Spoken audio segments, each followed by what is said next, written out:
Mugamba mutya abali ku channel yaffe eyitibwa Kyayiti YouTube channel yaffe kyembasaba mugende maaso n'ogyegattako. Olunaku olwaleero njagadde mbalaga akambe ke kayitibwa akambe akaganda. Keetegereze bulungi nnyo, ke kambe akayitibwa akambe akaganda. Baana bangi abakula bawulira ke bayita akambe akaganda nga tebakamanyi. Keeko ke kayitibwa akambe akaganda kaba kaakula bwe katyo.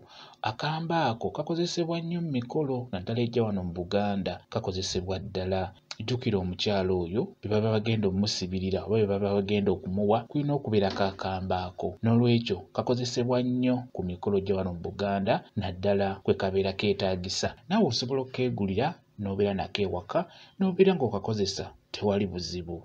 Obwambe buno butundibwa mu abo abatunda ebyobuwangwa. Babeera nabo bulungi nnyo.